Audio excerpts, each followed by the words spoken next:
Shadow Star here to do a review of Fairy Tail chapter 556 entitled Order. Just something I'd like to point out for a bit. I didn't get a chance to do any of the other reviews is because, well, I was actually out in the field for the last few weeks, which sucks. I got back last night, took a shower, woke up, and I went ahead and caught myself up to what's been going on that I've missed so far, and shit's getting pretty crazy. I mean, really. I was actually enjoying the chapters all the way up until 556, which I've already read, and you know what? I'm just gonna go ahead and get to that. Like, you're gonna see what my issue is with this chapter later on. All right, so we're gonna just skim right through it. Hopefully, it won't take that long. We got a bit of a cover page of like chibi figures of Fairy Tail and I guess Sparagon, the ugly fairies, about what's going on. Ezra's facing Egil, Natsu, well, Agil, whatever the hell that sand dude is. Whatever the hell that sand dude's name is. Natsu, Wendy, and Goodgil are facing the sand dude's army, along with I guess these two would be like high rank because apparently they're captains, whatever. The Northern Fleet is heading for Fairy Tail, so is the Eastern Fleet. What's her name? Bisca. She's charging up her Jupiter cannon for another shot. We don't really know what she's gonna be able to do with that.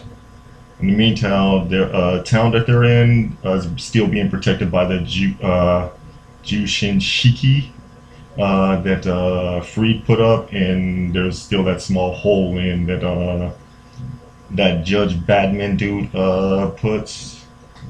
All in all, we got a bunch of crazy shit going on. I'm not gonna get into the other ones because it's like a slight issue. Alright. We start off with the battle. Natsu is fighting against one of the let's see, what's his Bakal. Bakal. I think that's Bakel. I'm just gonna call him Bakale. Apparently, he's known for his strength, and his subordinates are surprised that Natsu's pushing him back. And he tries to brush it off, saying that Natsu's got a nice muffler, which is, well, weird. I don't know where that's going. Is he gonna try to steal Natsu's scarf? Because if so, he's probably gonna get killed for that. And everybody's thinking that punch didn't affect him. And I was reading one of the earlier chapters and wondering why Natsu was having so much trouble. Turns out, Natsu's actually holding back. Happy points out quickly that guy's strength ain't really much, and that if Natsu wanted, he could have just taken him out in an instant. But Natsu quickly points out, yeah, I don't know how many guys I'll have to fight after him, so I can't be going full power from the start. And Happy's looking like Natsu planning his attack beforehand. He's grown so up. One of the issues I have with this chapter is I'm afraid Happy. Why the hell is he, out of the three Ishis in the Fairy Tail Guild, the only one that's so fucking useless? I mean, really, to be perfectly honest, Happy has seniority in the guild among the Ishid. He's been in the guild the longest, has the most experience between him, Panther Lily, and Carla. And yet he is still the only cat that's almost completely useless. I mean, if it wasn't for the fact that he could fly and carry people 3, 4 or 5 times his weight, there'd be no point in him even being in this story. And look at this. You see this? He's fighting with a fucking stick. Really? Mishima, give Happy a power up. You can't just leave him like this. I mean, you even got fucking Carla pushing him out of the way, and she's just murking dudes. Like Carla apparently learned Taekwondo because she's just beating the crap out of all of them. I mean, Carlos quickly jumped up over my meat. I mean, between the cats, first it was like Happy, first it was like Happy, then Panther Lily, then Carla. I didn't think much of Carla because her future seeing abilities really weren't all that great. I mean, as far as I'm concerned, she's practically like she and Panther Lily are like pretty much on the same level now, and Happy's just jumped all the way back down to the bottom. So as this is going on, Wendy is also taking out mad dudes as well, and so is Gajeel. Another one of their captains, Karim of a jail squad, reporting for duties. That's what he just said, and I don't know what it is, but he's blasting some type of blackness at him. I mean, it looks like energy. It's probably maybe black sand. I don't know. Gajeel's just smirking, so he doesn't really find it that impressive. And we switch over to Gray and Juvia, who are pretty much just knocking down people left and right. And I'm actually pretty damn impressed because, see this? They don't look that intimidating. Now these are their quotes. The numbers are unbelievable, but it's still less than what we had to deal with back during the Avatar battle. And like, there's not even like any quotation marks. They're just like, this is a pain. See, I like that. I really like that. But Gray does point out that these guys are way stronger in comparisons. Again, he's like not really that impressed. He's like, so you guys are slightly stronger than the Avatar guys. Okay, this will probably last about 5 minutes longer. He also points out this is only a small portion of their fleet. He has this feeling that this will get annoying. So basically, they're not even intimidated by their strength. It's just that the sheer numbers is what annoying the hell out of them. And then Elfman shows up and bashes 1, 2, 3, 4, 5, 6 of them out of the way like nothing.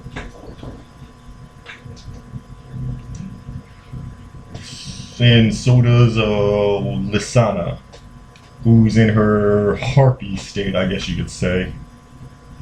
And like she's taking out dudes as well, so I hope Lysana actually gets like a good fight for once, because right now she hasn't been. It's like she came back and now all she really is virtually fan service. But I really hope she gets a really good fight for once. Mary Jane's back and she activates Satin Soul. You know what? I don't even got issues with this. Mary Jane Salan. Yeah. Remember this chick? Yeah, remember this chick back during the Tartarus arc? The one that could control people, and then the one who like could control corpses and shit, and like probably mass murdered a whole bunch of people. Yeah, it turns out after the battle, Mary Jane absorbed her soul, I guess, took her in her body. So now Salen is basically one of Mary Jane's takeovers, and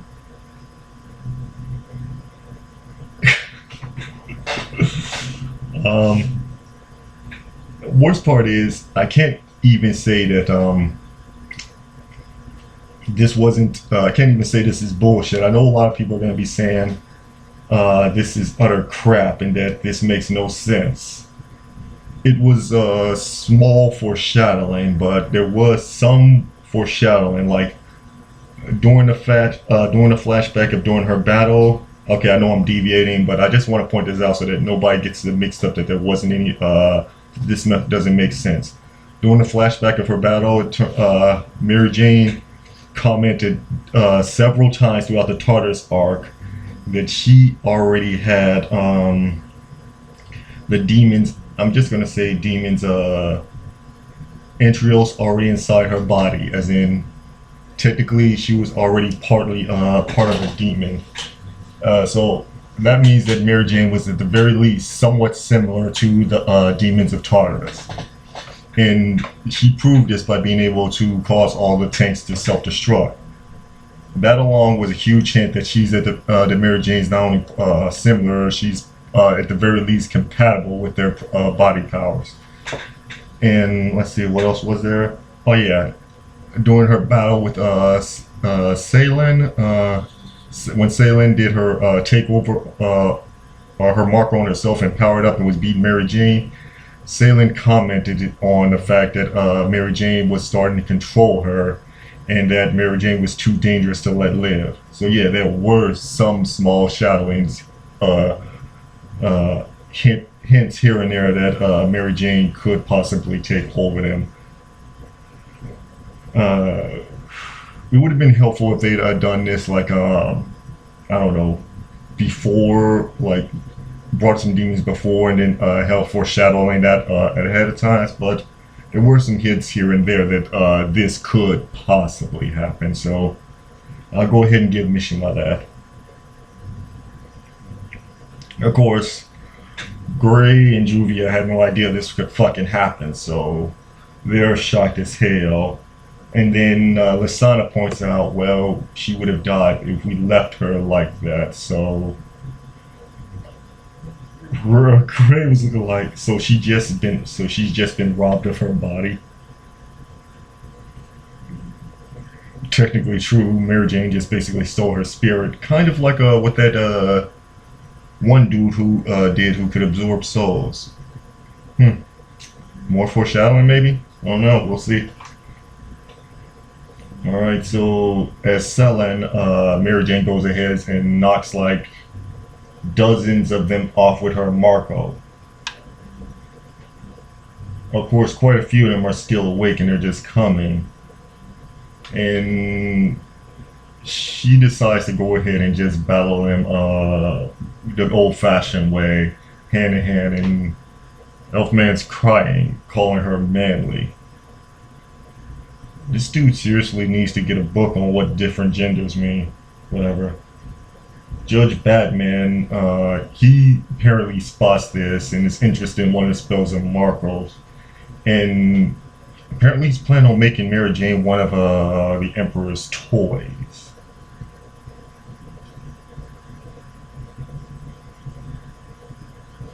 Back with Ezra, who was battling Argel, the sand dude. Something's wrong with her equipped armor, and it looks like he's trying to dry up all the moisture in Ezra's body, but she's resisting, and Ezra's trying to figure out why the hell is her equipped armor not working. Back in the guild, a few of the guys are like Max and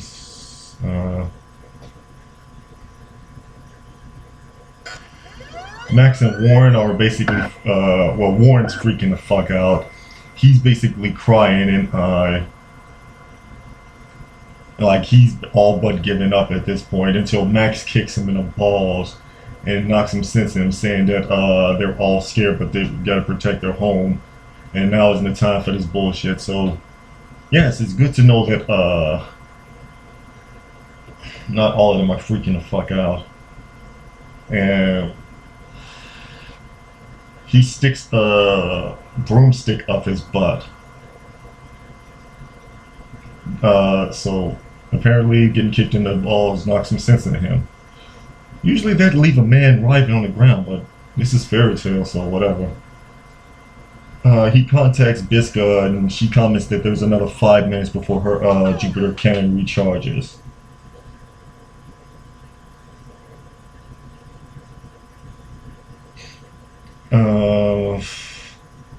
The first apologizes for the unruly behavior, and while Moffat is like, nah, it's fine, I actually enjoy them being like this. And she goes back on her serious face and it'll be all over if we give up. I need to think of something quickly.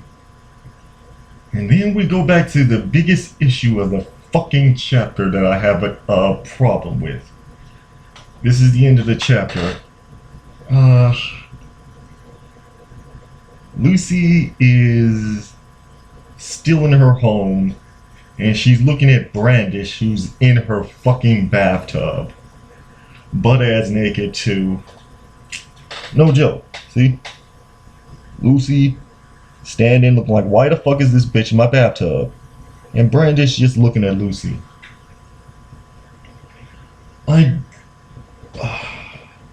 Okay. I get fan service, alright? I really do. I enjoy a little fan service here or there, but come on. You might as well go ahead and put maturity so you can make this into a fucking hentai already, damn it. Lucy asks why she's in her house. And Brandish tells Lucy to come join her. Moving on.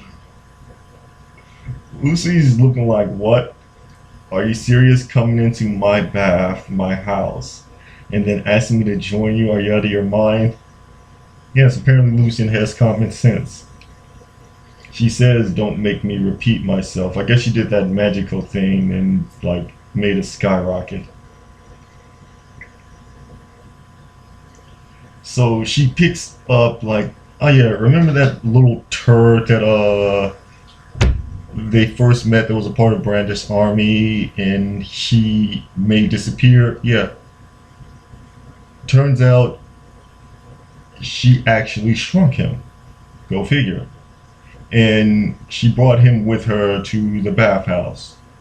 And she apparently thinks that the reason why Lucy doesn't want to get naked in the bathtub with her is because he's there. I'm pretty sure the reason why she doesn't want to get in the fucking bathtub with her is because she's an enemy and she's not into that Yuri shit. So she decides to put him inside some type of I don't know what the hell this is, some type of small casing to hide him from sight. She then says, problem solved, comes. And Lucy, she's basically looking like, no fucking way. Brandish glares at Lucy, and then she points out that you lost the battle the moment I stepped foot in this town. I'm sure you remember what my magic can do, no? It would only take me a second to shrink this entire town. But I want to enjoy this bath, so I won't do it just yet.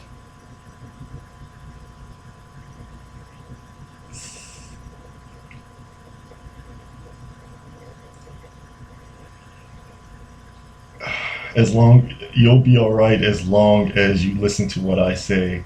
I take really good care of my pets despite my character, you know. So Lucy knows that she's pretty fucking screwed at this point. And apparently the little midget inside her case is surprised to realize he's a pet. Yeah, I'm pretty sure at that size he can be nothing more than a pet.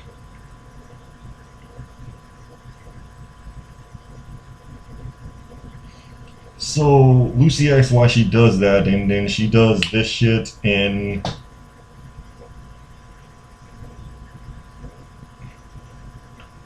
she minimizes the building next to them just to show that she's fully capable of doing whatever she wants. Last chance, please get in with me, that's an order. And the little perv inside the case is like, oh man, I wish I could see for myself. Oh god, why?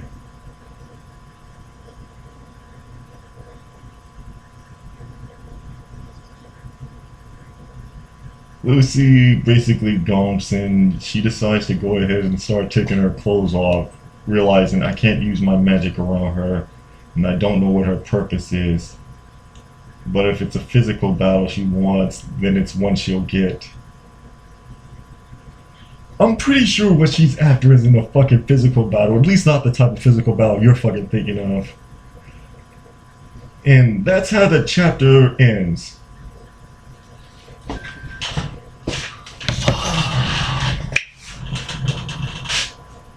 The chapter ends with Lucy getting into a bathtub with an enemy, with a female enemy at that. Now, let me clarify this. I like Fairy Tail. I don't mind their fan service here and there. But come on, what the fuck are you doing, Mishima? Really? Was all of this really fucking necessary? You got Lucy giving fan service virtually every battle arc. No, in every battle arc thus far. And just as when the cream de la cream, the battles of all battles go down, rather than having her look like a badass, rather than, I don't know, like setting up a stage where she can summon like the celestial spirit fucking king and then like going celestial spirit armor and then just start murking dudes, finally proving herself as a top class fairy tale mage, you give her Brandish, and rather than her fighting Brandish, you put her in a bathtub with Brandish.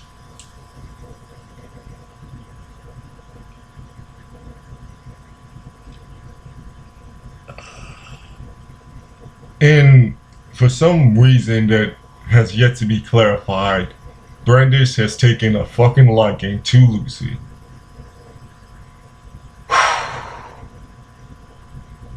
I don't know what to say to that at all. That's my biggest issue with Fairy Tail.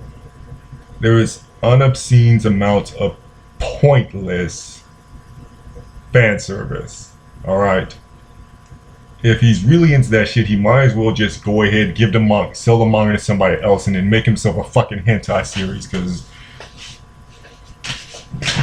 go ahead and put maturity or something. Because this is really, really, ugh. Anyway, that's the chapter.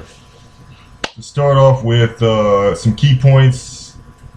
Judge Batman is apparently going to take on Mary Jane and her crew. He's also apparently taking an interest in Mary Jane and wants to make her into one of his or Zerf's toys. So it's going to be interesting to see how that pans out. Erza is still fighting that Sand dude. I can't remember his fucking name, so I'm just going to call him Sand dude until I can get his name somewhat right. Apparently her equip magic is not working. I don't think it's because of that little midget. I think perhaps someone else is interfering with her equip magic, or he's got some type of means of interfering with her equipment magic. Well, whatever. So that's going to be interesting as well. Bisca is 5 minutes away from having a fully charged Jupiter cannon. Mavis is trying to think of a strategy.